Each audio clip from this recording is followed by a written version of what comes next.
And we're back. Alright, so after talking with Satoru, the only way we really have to talk to him right now, let's continue. There's no reason getting praised about it will make me feel bad. Harboring a slightly complicated feeling in my heart, I once again lay down on the bed. While holding my knees, I continue to take a deep breaths. With the exhaustion having worn down my body, those deep breaths soon changed into sleeping breaths. Forgot to write your side of the conversation. Whatever. Back. Oh, hey! January 13th, the third day. We're still several days out from them being killed by the avalanche, though. The desire to change. When I woke up, I was in a bed in the cabin. I'd fallen asleep at Sphia the night before. It's obvious that a personality exchange had occurred while I was sleeping and I had returned to this cabin. Perhaps the exchange had happened 3, 5, even 7 times or more. What was certain was that the number of times it took place was odd. You know, this just reminded me, I had a dream last night. It's a pretty vivid dream. I want to describe it because it's sort of got a similar type of plot element that we're kind of dealing with here. Time travel.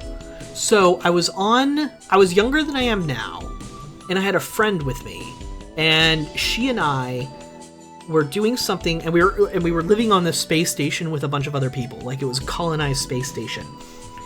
And apparently, I had done something by going back in time. I went back in time to stop some big tragic event from killing everyone on the station. And my friend was important to this. I don't know what the event that happened before was. My dream was all about the context of after I traveled back in time and fixed whatever it was. I got my friend, and I got this older dude together. And I got them both together because they were both really important to what happened in the other timeline. Apparently the older dude, he was like this balding dude who was definitely taller than me. I think he was like in his 40s or something. Apparently he caused the event that wiped everyone right the hell out. But in this timeline, he never caused the event, never even occurred to him to do it. He was a perfectly nice guy. I was still suspicious of him because he, committed genocide, essentially. But I wanted to help him out anyway. Or I wanted him to know what had happened. Him and my friend. And this friend, by the way, sort of similar to a friend I had in high school, but definitely not a direct relation in my mind. Anyway, I showed them both to the other parts of the station that, caused the events that happened. It was some sort of, there was an infestation of these humanoid monsters that were sort of like Gollum-esque that were running around the station, and I showed them to a section of it where they were. And apparently something was happening that was causing the events to happen again. Only this time, the guy wasn't causing it. So I was trying to figure out what was going on when all of a sudden it just cascaded into this huge mess. And when this huge mess happened, it was just all of a sudden those creatures were everywhere. So we immediately ditched and got everyone to escape pods. And we'd never been on a inhabitable planet before, but we got everybody to one. And got everyone to safety. And it was my job to figure out what had happened and why it was repeating itself, even though this time we managed to get everyone to survive. We were on an inhospitable planet with not much we could do about it. And it was weird that I had this time travel plot to jump in my head for a dream. And I need to write it down, but one of the things I wanted to make sure I said it on recording is because sometimes I have these really cool vivid dreams that I want to write stories about, and I forget them after one day. And it just all came back to me. And as long as I have a little bit of a reminder of what the dream was, a lot of the visual memories return. And it had some really cool architecture, and I really liked the interactions between me and the other two people in the dream, and I wanted to try and remember that. Takes notes. You steal my story, Sir Matt, and I'm going to be mad. Anyway, let's get on to this story. Perhaps the exchange happened 3, 5, even 7 times or more. It was certain that the number of times it took place was odd. Since I was sleeping, the transfer phenomenon might have occurred dozens of times, and I simply wouldn't have noticed. There are still so many riddles surrounding this phenomenon. By the way, what time was it now? Looked at my wrist, but my watch wasn't there. Star must have taken it off again. He's definitely doing it on purpose. Yes, he is! Almost like he has a specific purpose as to why he would do it. Think about that! As I groped around with resentment, the wristwatch tumbled into a corner from the corner of the bed. 9:20. It's 9:20 in the morning, of course. Hearing a sound, I raised my body and saw Yomogi standing before the entrance. He was carrying some fairly heavy equipment. Yomogi-san? Where are you going? Mo gave me a fleeting glance and opened the door. Out for a bit. He didn't explain any further. With that, he went out. The nearly dazzling light of the morning sun was shining through a crack in the door. Wait, if it's that bright, does that mean the snow has stopped? We aren't hearing the wind and stuff, but that sound effect doesn't always happen. I held my breath. It cleared up? I hurriedly slipped out of bed and dashed outside. Oh, thank God, the blizzard's over! Oh, finally! It was a magnificent scene. The deep blue sky felt so close you could reach out and touch it. The pure white snow sparkled in the sunlight. Obviously, this doesn't mean we're safe, but our chances of survival just went way up. A great number of peaks extended far away. To the left of the shelter cabin, to the east, was the summit went on with a slightly elevated hill. Seeing such scenery made me think about how cruelly tiny my own existence was. The shape of Yomogi in the pure white snow field stood out clearly. Wait, I'm coming too! I shouted Yomogi's back, but he didn't even reply, and instead continued marching on due south. A cold wind shook me up as I cut through the snow. Oh, cold! My whole body trembled. I held myself tight with both arms. I returned to the cabin in a hurry when I became aware that I wasn't even wearing a coat. Yeah, let's deal with that first. Where does Yomogi plan on going? He by no means is the kind of person who would run away by himself. Maybe he's going to call for help. Suddenly I remembered. Did Yomogi say he would try and get to the crash site and weather cleared up? Anyway, I have to go chase after him. Went down to the basement to search for the equipment that would help me walk through the snowy mountain. Although I said that, I had no idea how to put on any mountain climbing equipment. For the time being, I decided to take the things which caught my eye. Put on a wool sweater as an extra layer and some gloves. Since there was an ice axe, I decided to take it for 2 for the same reason. Oops. Hold on, let me check something. Okay, we still have like 50 plus tips left. So there's a lot more to this game. Mountaineering tool, used to aid in balance, to create footholds, and to prevent the climber from slipping. It is composed of a long shaft with a pick at the end and a metal spike at the base. I decided to take it too for some reason. I also found some rope, but it was considerably heavy. My strength, it looked impossible to walk while carrying it. Much should be fine for now. Next, the coat. Coat that I borrowed from my Izumi. Hey, what's going on? My Izumi had gotten up. He raised himself from the bed, rubbing his drowsy eyes. Where'd the old man go? You guys can't be thinking of running away by yourselves, right? She spouted in one breath. Without answering, I picked up the coat and placed it on the bed. My Izumi, I'm borrowing this coat. Are you listening? She grabbed my shoulder roughly. I explained the situation. Please calm down. Going to the crash site now. Eh? Yomogi-san said it before, right? That you would try and go if it had cleared up? That there might be a radio or something. Is that so? It is. My Izumi let go of me. Are you going too? I nodded. Yomogi-san is alone. It might be dangerous. If we don't all cooperate... My Izumi snorted. It sounded kind of sarcastic. I'll definitely come back. Until then, look after Uni. What if you don't come back? I'll come back. Absolutely. My Izumi sighed and returned to her bed. I'm expecting a souvenir, she said bluntly. I put on the coat that I borrowed from my Izumi. Can't see how, that my countermeasures against the cold are perfect now, but it can't be helped. The weather outside was clear, so I wouldn't freeze to death. Saying this to myself, I went outside. No, you could still freeze to death! Yomogi's figure had already become as small as a grain of rice. Can I catch up? Hey! Wait! He shouted a loud voice while furiously waving. Yomogi turned this way. Please wait! Hurriedly, I took a first step into the snowfield. My feet plunged in the snow. Deeper than I thought. I frantically advanced, following the trail Yomogi had rustled, while also making use of the ice axe I had taken. Still, I became all sweaty before catching up to Yomogi, and yet the distance I covered was just about 200 meters. So difficult walking through snow. I wanted to take off the hot coat.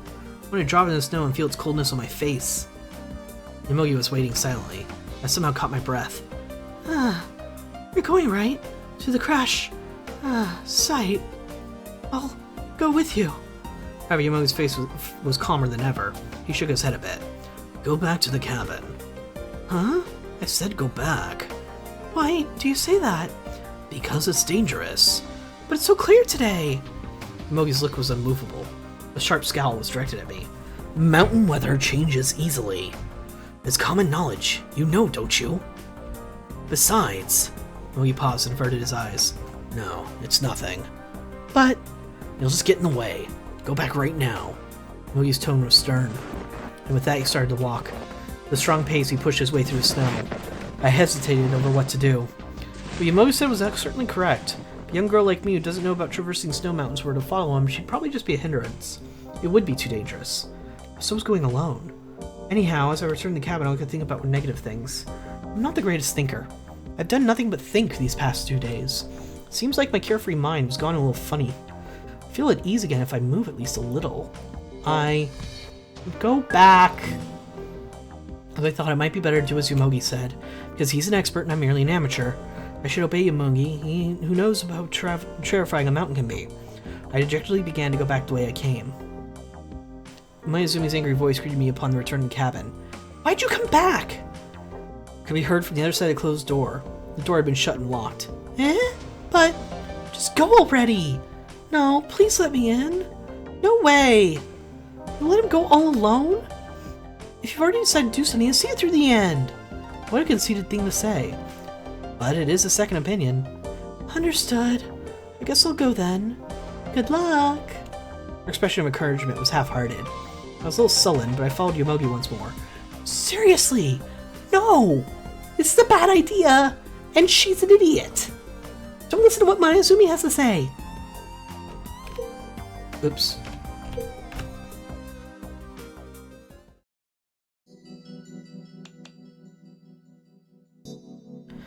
Human heart. I was out of breath. Breath from my mouth turned white and dissipated in cold air. He didn't say anything else about me following him. However, he didn't wait for me either. Being a professional mountaineer, he pushed through the snow with quick steps. Even though I was only following the path he formed through rustling, it took all my strength just to keep up. All of a sudden, I lost my footing and fell face first in the snow. So cold. When I raised my head, I saw Yomogi extending an arm to me. Thank you very much. Illusion of choice! I managed to stand up with Yomogi's help. Placing my hands on my knees to support myself, I slowly regained my breath. Can I ask you a question? Since it was never settled, I've been curious since yesterday. About that newspaper. What happened? It was about yesterday afternoon. About the newspaper which had reported about the plane crash, printed with the date from the future. And all of a sudden Uni had said this. That newspaper is real. I transferred right after he said that, so I missed hearing what he said next. What did Uni say? Mogi shrugged his shoulders. Well, he is a child, after all. He probably just felt like playing a trick on you and said that was a joke. As a joke. A joke? Is that what Uni said? No. Didn't you press him about it? Press him, you say? Mogi looked as if he was having trouble saying it. There isn't any other explanation, right? There's no way it can be real. I see. Mogi probably doesn't want people to believe those lies written in the newspaper either. That was why I didn't want to prolong the discussion on the subject. Mogi left my side and began walking ahead more quickly. Unsatisfied with his answer, I followed behind him.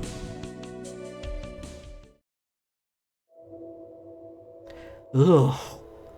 Grim. It was a disastrous sight that made me want to cover my eyes. Unable to form any words, I collapsed where I stood. That's why I told you not to come. Yomogi muttered unpleasantly. However, I could no longer hear his words. I was beaten down by the cruel spectacle spread out in front of my eyes.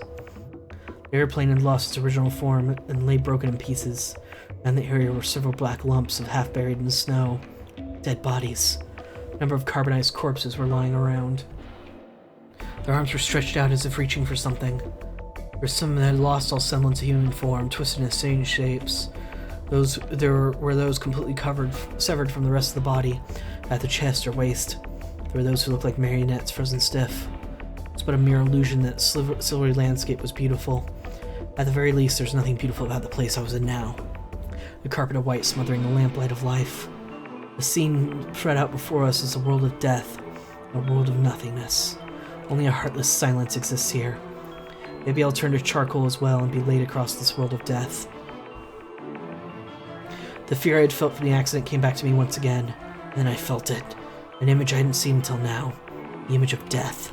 I felt a chill run down my spine. Unable to bear it any longer, I turned my back to the corpses. From deep in my throat, hot gastric juices began to churn. I I tried to endure it, but what I thought I had turned my back on was in front of me as well. Right there in front of me, a single slender finger stuck out from under the fallen snow. Ugh. That's a gruesome as hell scene. Ugh. I vomited and panted heavily, my shoulders heaving, but Yamogi didn't condemn me at all. He walked around the area, looking at the corpses without changing his expression. I wasn't able to do anything but stare blankly at his movements. A mist clouded my thoughts, like a thin veil had been placed inside my head. My mind was completely blank. My body continued to shake with a mixture of fear, sadness, nausea, and revulsion.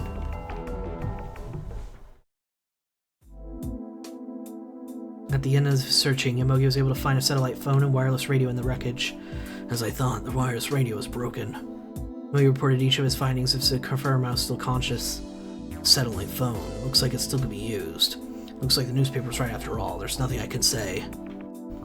I wasn't in condition to reply. Ignoring Yamogi's voice, I crouched down and moving, hugging my knees. Other than that, the search had yielded slightly frozen rations and a one-eared, slightly burnt teddy bear, as well as a few coats that still looked usable. Yamogi also seemed to have found a bag that was checked at the luggage counter of the boarding gate. And one more thing. Oh, this is... What he picked up from the snow was a translucent black file. Yamogi's expression suddenly altered. With frightening sharp eyes, he looked at the contents of the file. It was... my file. The file would collected information about the murderous monster Nobushi Keiko. It survived unburned. Even if you had found something like that, it probably wouldn't be of use in it whatsoever. You wouldn't consider read it as though it had been sucked in. Do you have an interest in Nobushi Keiko as well? After a while, Yamogi closed the file. Yamogi, who had just been scavenging with a disinterested look, now wore an expression of suffering. Unchanging, he quietly put away the file.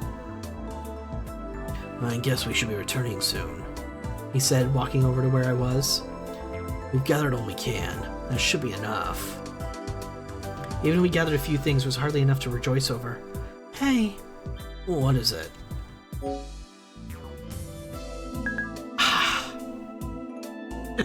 I don't think digging a grave is the best idea right now, guys. You're exhausted. You'll waste a ton of energy. As sentimental you are, and it would neatly reflect the whole digging a grave for the rat thing, you're in a survival situation.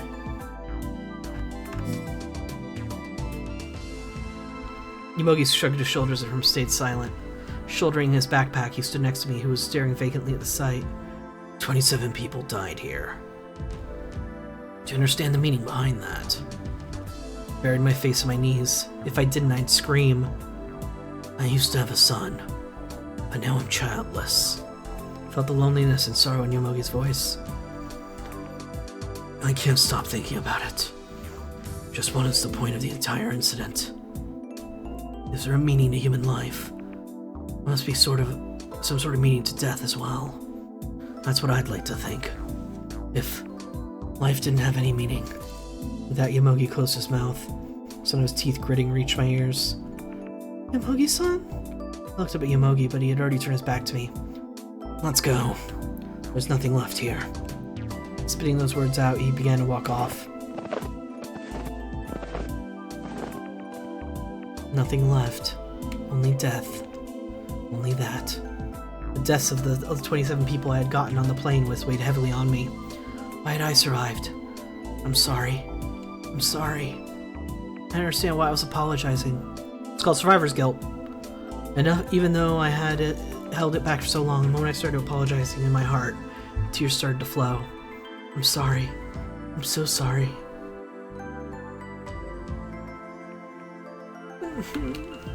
The tears wouldn't stop. Besides the place I was crouching, the powdery snow danced on the wind. It was as if a throng of souls had come to attend the funeral. The will to live, and a decision. Our steps were heavy. When the cabin came into view, we felt relieved. We still have a place to return to. We have a place to survive in this ruthless world below the freezing point. In front of the cabin, Mayuzumi and Yuni were waiting. They had come outside just to welcome us back, in spite of the cold in which they were shivering even now. Yuni is waving it up to us. Seeing that, Yomogi broke into a smile. We're back! Looking triumphantly, he raised a hand high, just like a child. Perhaps by doing that in his own way, he was trying to endure the sadness. Mogi brought out the worn-out teddy bear from inside the backpack. He tossed it to Uni. A souvenir. This is yours, right? You were playing with it on the plane. Catching it and holding it tightly, Uni's face shone. Oh, my TB! Yeah, one of those ears came off, though. It's pretty beat up. Uni hugged the toy tightly. Thank you! Hooray! He seemed so happy. Uni running around in the snow while dancing with the teddy bear. He's in very high spirits. And while still watching Uni, Yomogi whispered in my ear, I think you'll understand this without me saying, but never ever. I'll seeing the corpses. Yes. Though I answered him thus, I couldn't recover so easily. The scene I saw at the crash site is scorching my eyes and won't go away. I slipped past the three of them and entered the cabin.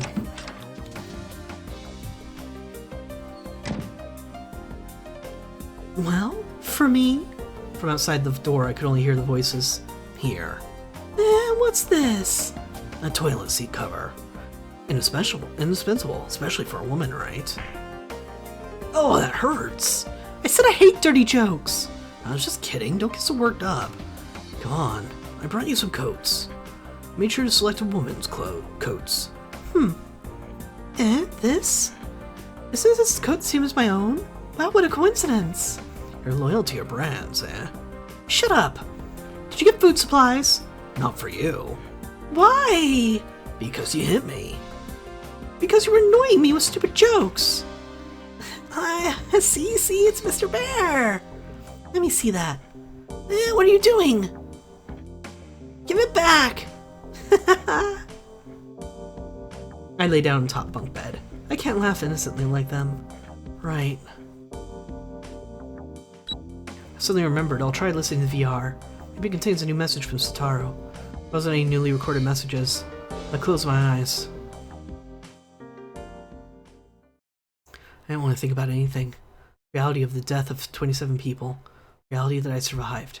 Pitch black corpses, carbonized and rigid. Corpses without a face.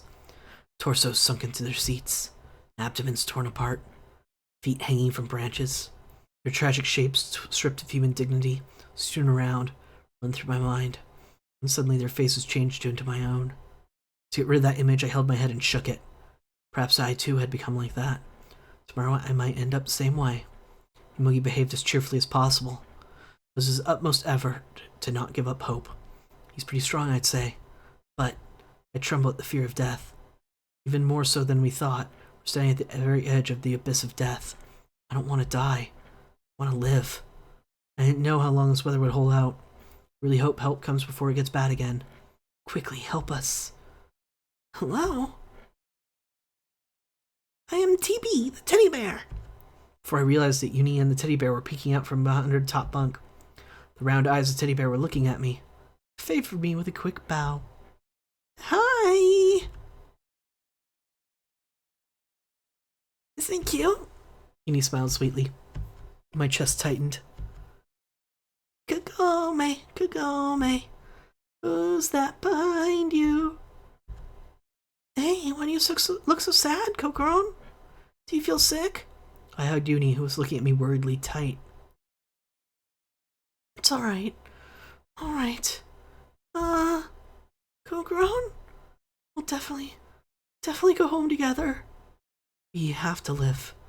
For the 27 who died, we have to survive. The teddy bear that was between Uni and I began to make sounds as it pressed against our stomachs. Suddenly the cry was very far away. Oh, son of a bitch! Apis! Always with the transferring a high! Hurlness. I was standing in the Sphere living area. Hattori was standing right in front of me. I transferred. I sighed. I hate all this. I want a break. I want to be fast asleep in my warm bed at home. Still, I'm not allowed to complain. That I know. I know, but I feel like complaining a little. Somehow I shored up my nearly withered willpower. In order to check the time, I made for Satoru's room. Huh? Surprised, I turned around to face Hattori. Her shoulders were heaving and the breaths she took were ragged. She was tearing at her black hair and violently shaking her head. Seems I've seen something like this once before. Uh-oh. The scream rises from her. It's the same. It's exactly the same as when she went berserk before. Hattori was visibly trembling, as though having convulsions. From behind her shoveled hair, bloodshot eyes peer out. You're not focusing. Drool dribbled from her mouth. Staggering, Hattori collapsed on the desk where the PC monitor was sitting. The monitor falls to the ground. With a beastly roar, Hattori raised the chair over her head. Panicked, I jumped back. Holy shit! She's upset! Satoru! Were you hitting on her? Wearing that delicate body as she found the strength to lift up a chair with one hand. Even in a state of mental confusion, I heard somewhere are capable of drawing out strength several times greater than normal. It's a so-called hysterical strength. People, in order to not end up destroying themselves with their own physical strength, usually save their power. This is actually true. There are limiters in our mind. One of my favorite to mention is that if you didn't have those limiters, the density of your finger is about the same as the overall density of a frozen baby carrot. How easily do you bite through a baby carrot? Yeah. Your brain would stop you, and I'm not saying you should test this. You absolutely should not, ever.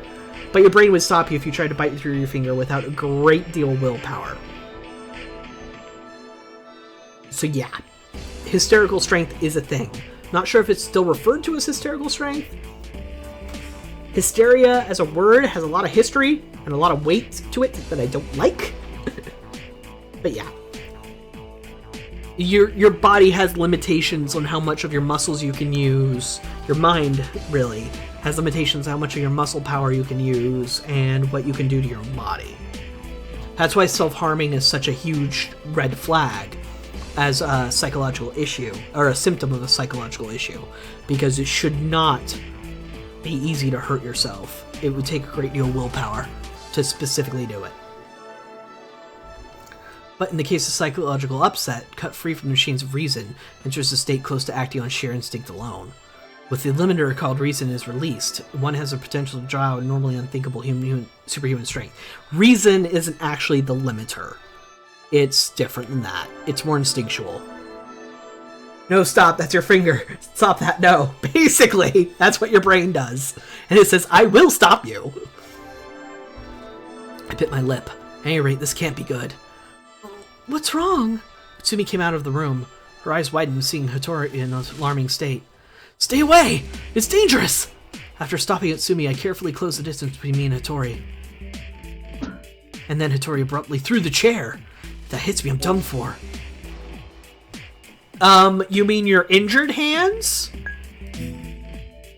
Immediately went to a crouch. The chair grazed my head as it flew over me. I whipped around, hearing Utsumi scream. Okay, good. She didn't get hit. Forced to the chair Hattori had thrown and sent it rolling right to where Utsumi was standing. Utsumi had sunk to one knee, clutching her shin. Oh, it did hit her, but only barely in the leg. Luckily, it only seems to be a minor injury, but... A furious glare, with frightfully sharp eyes.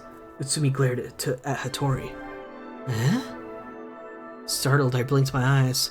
When I opened them again, Utsumi's expression returned to normal. Huh. Flash of anger, huh? It's not even just the pain signal, Matt. Your brain would stop you, resist the urge to do it before you even get the pain signal.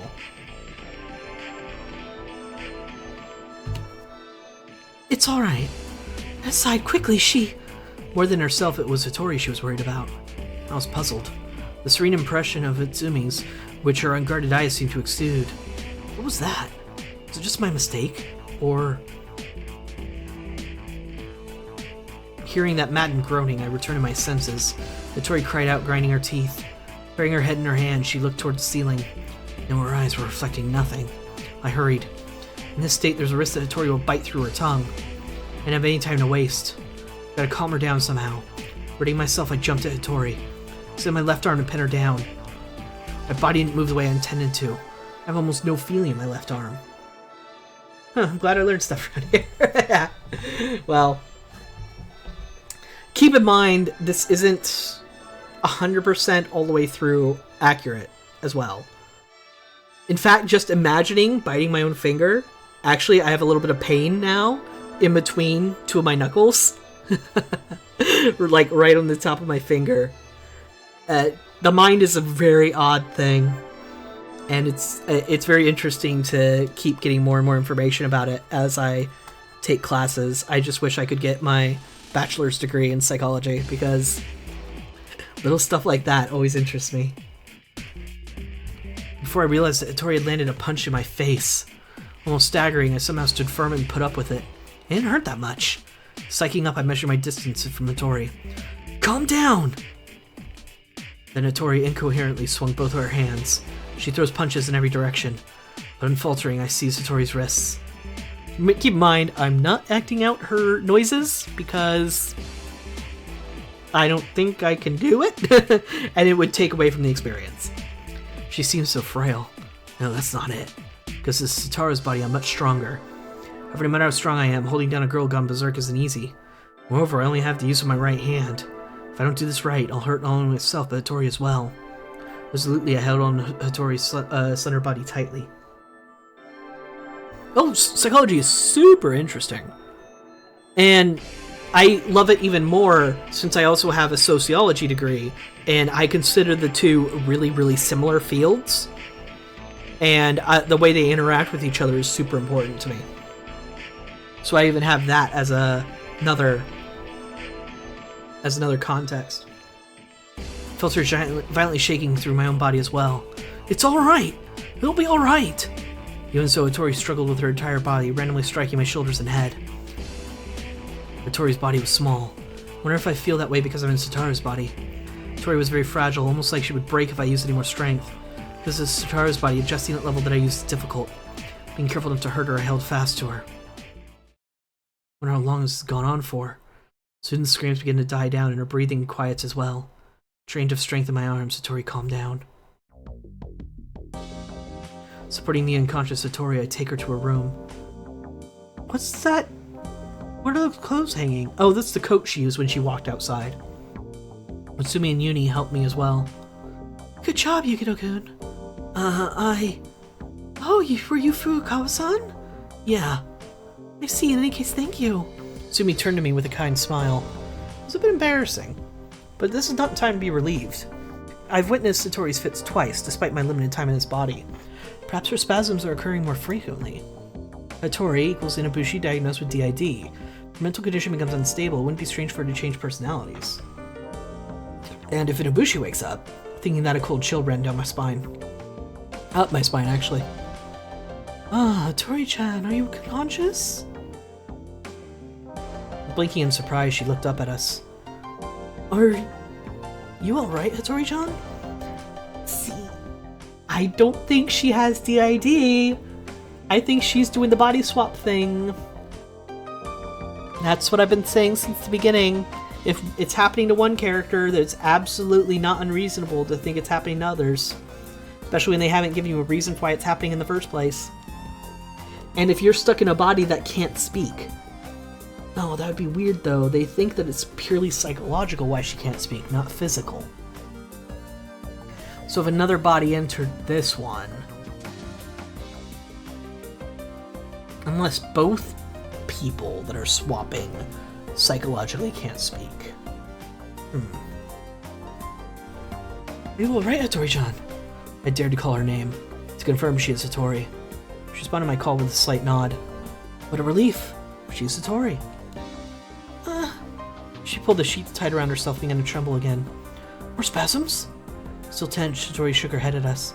She got up and fiercely rubbed her at her upper arms. She opened her mouth as if in appeal. What? What's wrong? She's trying to talk. Even though she's opening her mouth, nothing comes out. And she frowned. What if we use this? What if we use this? And he brought a notepad. After taking it, Hattori began to write with shaky hands. Her strokes were weak.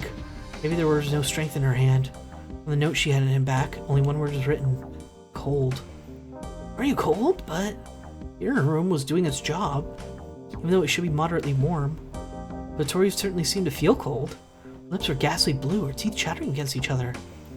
I'll turn up the heat. Seeing that, Utsumi left the room. Hattori clung to me and tightly squeezed my hand. I smiled and squeezed back in return. It's alright. No need to worry. I'll tell myself that as well. So holding Hattori's hand, I sat down on the edge of the bed. I took a breath. Say, Hattori-chan, when did you come to this facility? Hattori silently shook her head. Looks like she doesn't know.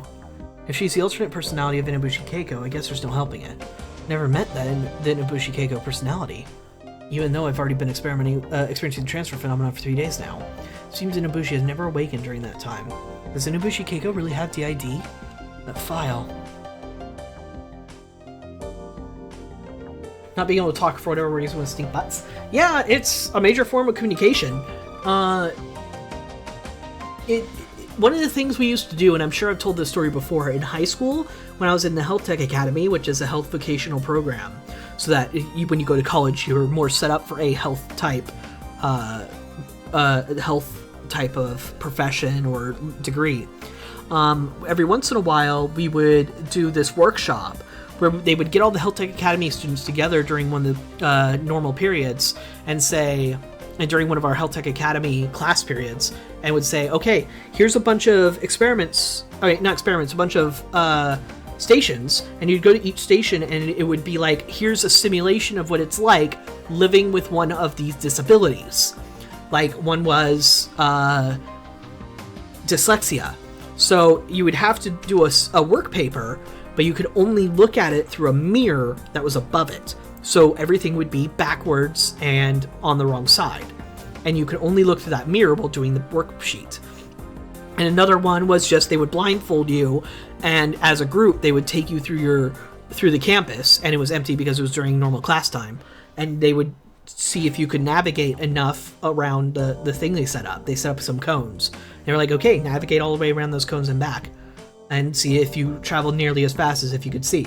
Another one was they would put headphones on us, that noise-canceling headphones, and then tell two of us to try and communicate to each other. So, yeah, we got to experience at least a small simulation, not a perfect one, obviously, of what it's like to live with certain disabilities.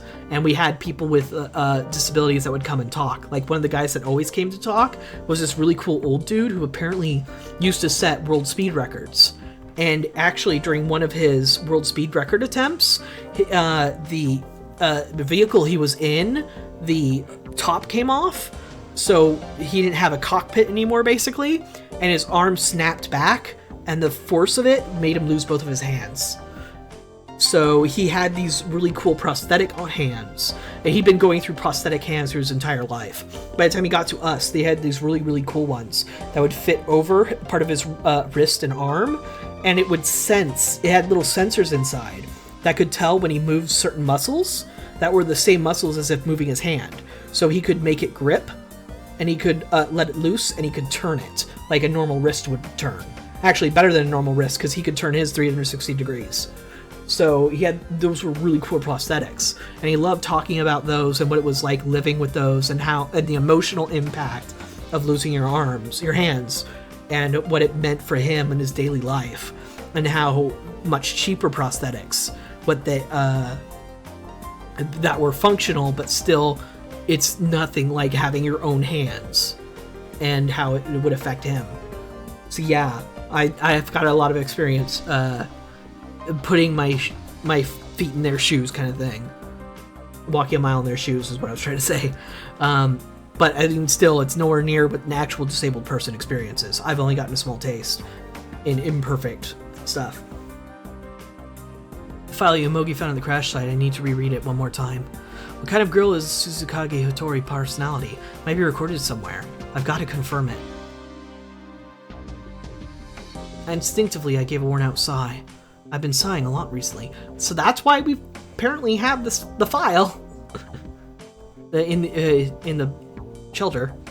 There's so many things I don't understand. On top of those mysteries, even more problems are showing up now, and I end up leaving them all unfinished. What should I do? Hattori pulled my hand. She's writing something down on a notepad again, looking down at the words "Red Room" had been written there. Uh-oh. Is she trying to tell us what it's like when she switches?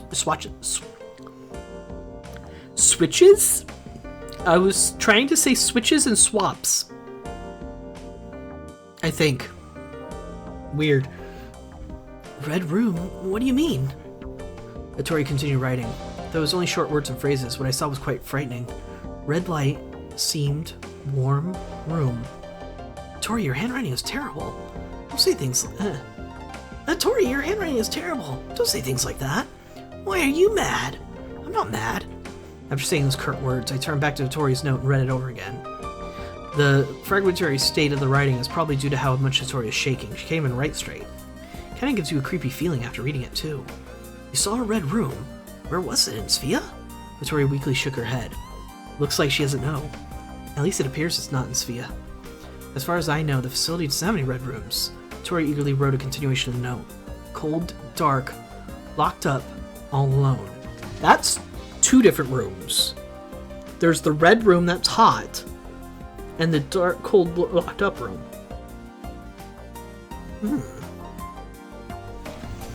Red room, enter.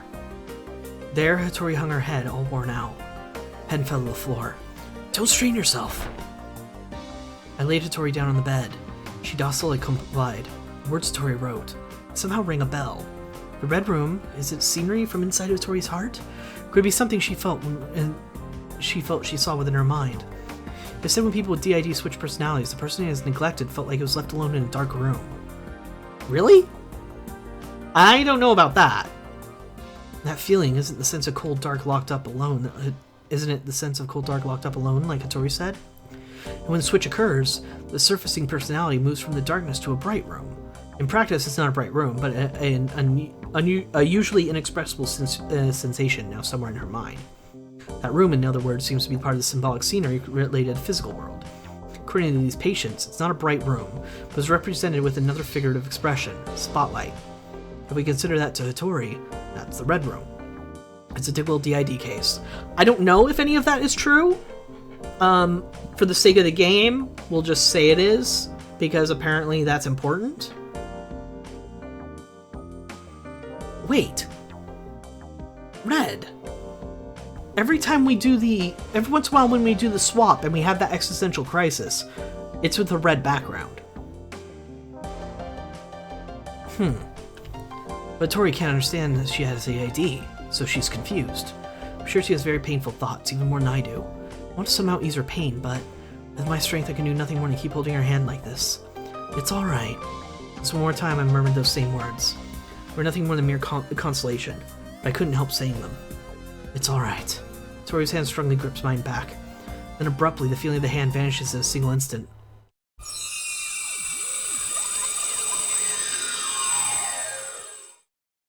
Fun! Do you believe in fate? Your future concerning love won't be very good. Yuri, have you been giving Satoru some love advice? God, he needs it. Hattori's hand had changed to that of Uni. No, that's wrong. Uni was holding my hand and fixedly gazing at the palm. Palm reading? Really? What are you doing, Uni? Ah, stupid Satoru. Huh? Looking at me as I inclined my head at him, Uni suddenly got upset. Come on, did you say I could read your palm? To Satoru? Who else? That's Satoru. I dislike fortune-telling. When they do fortune-telling countdown on the morning news, I unconsciously watch it. Girls are like that. Not really. That might just be a you thing. But I thought Satoru would be the type who opposes divination. Definitely seems like the kind of person complaining, saying stuff like, where's the scientific proof? So I was a little surprised. He took a hard look at my face. Maybe Gokuron came back. Yep.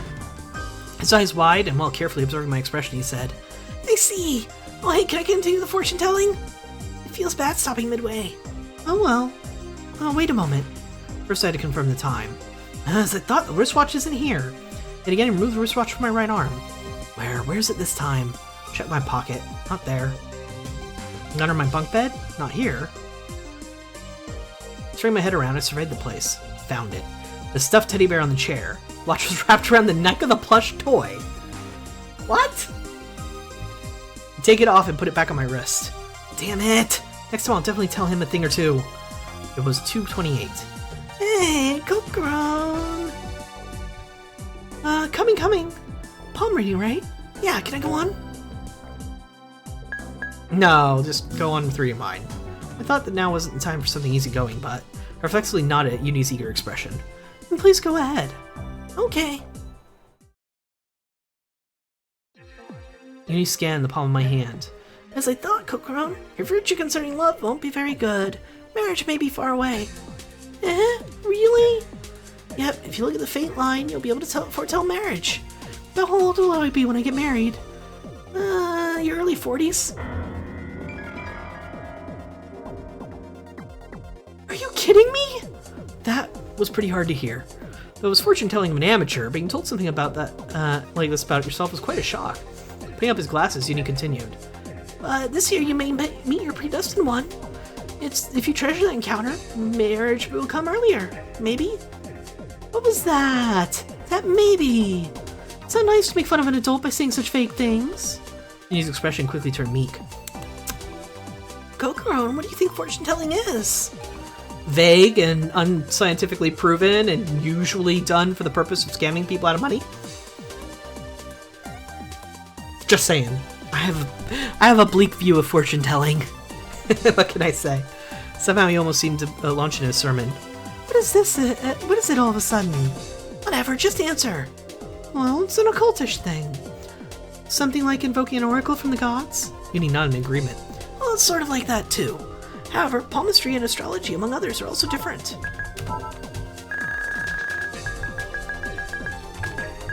Wait, what? That's a lot of words skipped. Astrology here refers to Western astrology, a study or skill based on the belief that through the movement of heavenly bodies and their positions at certain times and places, an individual's person's horoscope, drawn from the position of the planets, 12 signs of the zodiac, and the 12 astrological houses, can be interpreted and used to foretell their future. It's also a bunch of bupkis.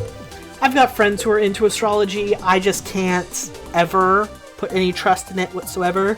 They're just so vague. And then you forget about them during the day and you're like, I wonder if my horoscope ever came true. And then you look for whatever excuse you can to make it fit that your horoscope came true. And they're vague enough that it doesn't matter anyone's average day your horoscope could come true.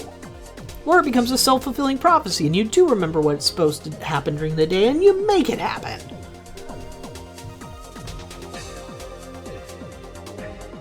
Anyway, I'm gonna stop being a wet blanket. Both work on statistics. Ah, so you're cheating. I like it. Statistics?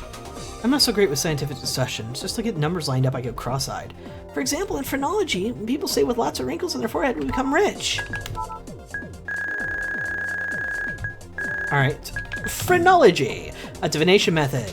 Supposed to be able to foretell a person's character and destiny based on examination of their cranial structure and facial features.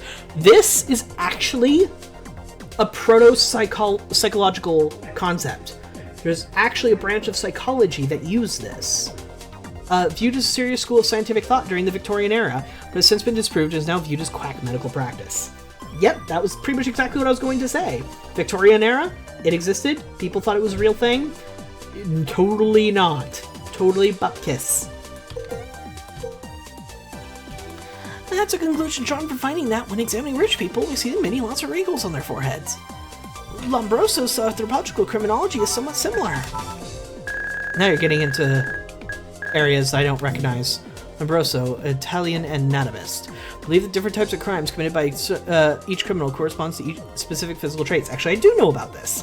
Also had an interest in different types of criminals, which is now remembered as a source of modern criminology. However, his theories are now thought to be incorrect. He inspired modern criminology, but almost everything he said was totally out of left field, completely false. Well, Lombroso was a big liar, though. Wait a minute! Who the heck is Lombroso? It all turned into gibberish now. Why does a child know so much about something like this?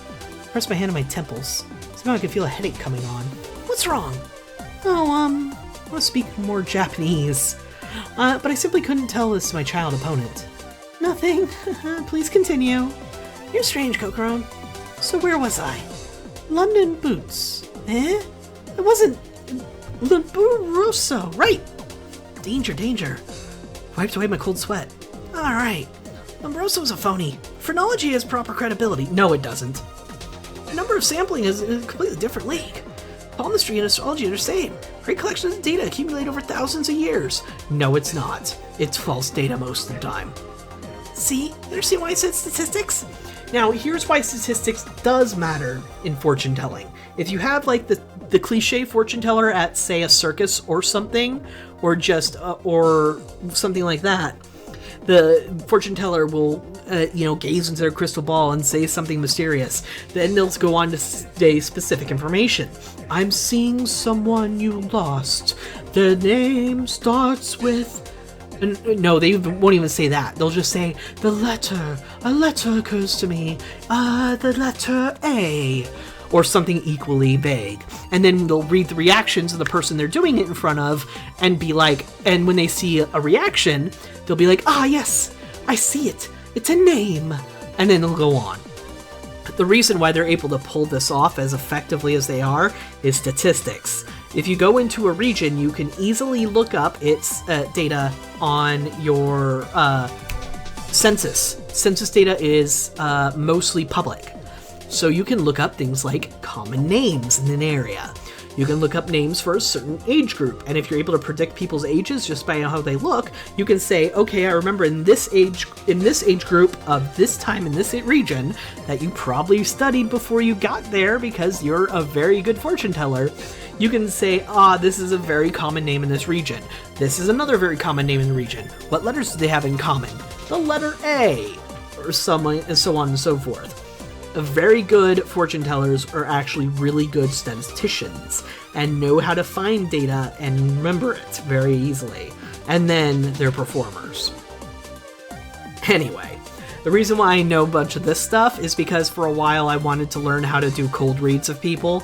I'll explain cold reads some other day. I know I've explained it before, but I love talking about it, even though I never got any skill in it. You understand why I said statistics? I see. When I think of physical fortune telling, no matter how I look at it, it's always so a shady image to me. But you believe Uni's words, even fortune telling has a scientific basis. So do you believe me now? I understand there's a credibility in palm reading, but whether or not Uni can actually predict things, that's another matter. How cruel. Come on, I really don't want to believe I'm very late. Huh. We pouted and immediately began to grin broadly. Somehow it seemed his glasses were shining. Oh no! He's going all anime on us! Well then, I'll predict something else. My prediction will come true. Absolutely. The face seemed a bit serious, and he glanced at his palm. It doesn't seem like he'll go until he's done some fortune telling. Look at Lifeline here. Kogoro and Will, at age 20, have a great incident. Doubt it. I lightly prodded Uni's forehead. What are you doing? Aren't I in the middle of that incident right now? Isn't it the plane crash? Uni's a faker after all. That's not it. I showed up on the palm reading too. Dishonesty isn't good. Oh. While his face warped with innocence, he tightened his grip on my hand. What is he going to predict next? I'm afraid we're going to have to find out on Thursday, because that is the end of today's stream. See, my name is Lamar Haven, and I stream Monday through Friday starting at 10 a.m. PST, that is 1 p.m. Eastern. Tuesday, Thursdays, I stream Remember 11. I am having so much fun with this, and I get to talk about so many interesting things. At least interesting to me. I don't know if you're interested in them. Wonderful, loyal viewer. Anyway, Monday, Wednesday, Friday, I play Dragon Quest VI Blind, as chosen by you, the viewers. It's a pretty long game. I'm liking it, but I'm also getting lost and my ass kicked very often. Fun. Anyway, remember 11 gets cross-posted to YouTube. Speaking of YouTube, you can follow the link on screen, link below the stream to get my YouTube channel. On YouTube, I have a YouTube-specific series.